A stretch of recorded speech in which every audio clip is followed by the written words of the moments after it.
ፊዚክስና ማትስን የመሳሰሉ ትምህርቶች ላይ በጣም ፍቅር ነበረኝ። ደግሞ ጥሩ ውጤትም ነበሩኝ በእነሱ ላይ እና እንግዲህ ጭንቅላቴ ላይ ሁልጊዜ የሚኖር የነበረው በእነዚህ በሁለቱ ሳብጀክቶች ናል ውጤት ካመጣው ለምን ወደ ኢንጂነሪንግ አልሄድም ብዬ ነበረ የወሰንኩትና ዛም ሲሄድ እንግዲህ ያው የኤሮኖቲካል ኢንጂነሪንግ አጥንቼ እሱን ጨርሼ መለሳለሁ በሚል ነበር። በእኛ ስሜት ግን ሙዚቀኛ ብትሆን ጥሩ ውጤት ያመጣል በሚል መከሩኝ። እሱን ምክር ይዤ እንግዲህ ያው እንግሊዝ ሀገር ወደ ታወቀው ትሪኒቲ ኮሌጅ ኦፍ ሚውዚክ ለንደን ወደዛ አምርቼ በክላሲካል ሙዚቃ ላይ ተመስርቶ የሙዚቃ ትምህርቴን ጀመርኩ። እንደ ሙላቱ አስታጥቄ ሰዎች መተዋወቅ አለባቸው። በውጭ ያላቸው ዝና፣ ያላቸው ስራ፣ ክብር፣ ሁሉ ነገር በጣም የሚደነቅ ነው። አተት ደጋፊዎች አያለሁ፣ እመለከታለሁ። ይህም እንግዲህ ክብር ለኢትዮ ጃዝ ተብሎ የተፈጠረው የሙዚቃ ሳይንስ ፍቅርና ያላቸውን ስሜት ይህን አርሺ ህዝብ እየመጣ ሲገልጽ በእውነቱ ለእኔም ብቻ ሳይሆን ኢትዮጵያንም ነው እያስተዋወቅን ያለ ነው ማለት ነው። የኢትዮ ጃዝ አባት ሙላቱ አስታጥቄ።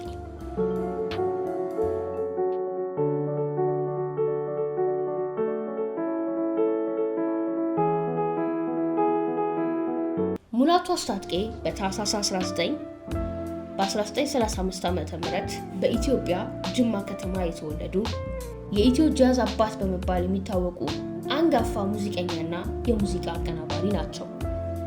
በልጅነታቸው በምዕራብ ኢትዮጵያ ሙዚቃ መማር የጀመሩ ሲሆን ቤተሰቦቻቸው መጀመሪያ ላይ ለምህንድስና ትምህርት ወደ ውጭ ሀገር ቢልኳቸውም እሳቸው ግን ፍላጎታቸውን ተከትለው የሙዚቃን ትምህርት ለመማር ወሰኑ።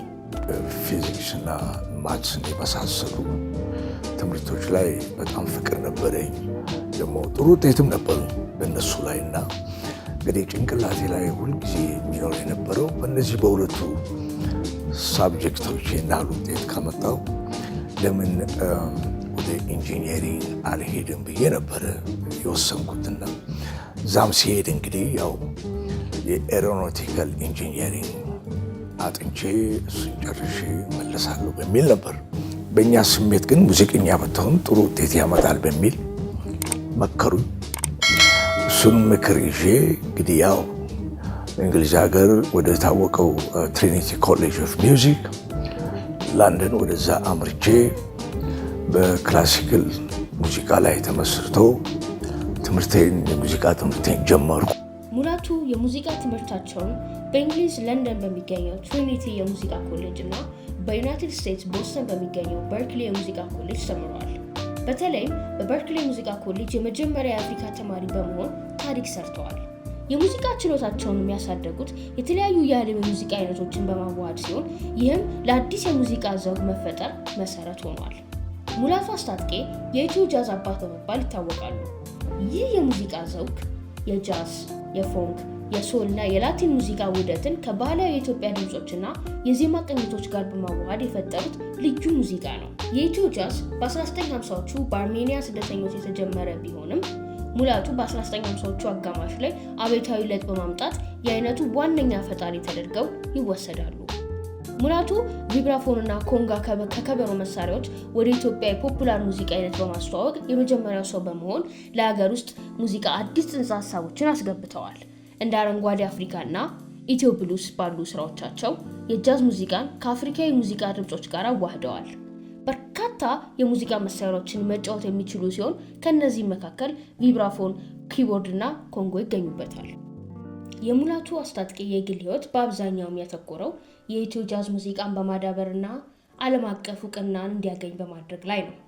የእሳቸው ዋነኛ ዓላማ የባህል የሙዚቃ መሳሪያዎችን እንደ ክራር ያሉትን ዘመናዊ ማድረግና የአፍሪካ የሙዚቃ ስርጭትን ለዓለም ማስተዋወቅ ነው።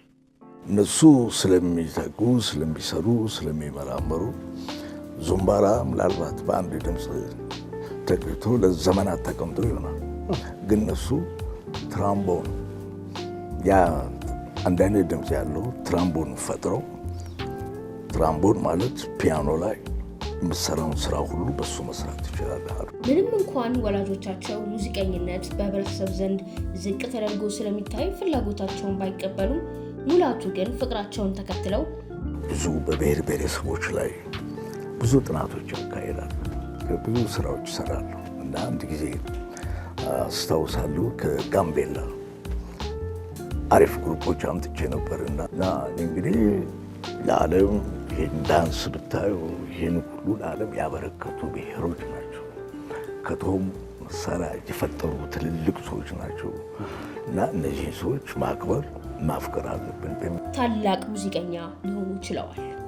እርሳቸው በ80 ዓመታቸውም አካባቢ ቢሆን ጡረታ ማሰብ እንደማይችሉ ገልጸው አሁንም ሙዚቃ መስራታቸውንና በዓለም ዙሪያ ኮንሰርቶች መስጠታቸውን ቀጥለዋል። ወደፊትም ይቀጥላሉ።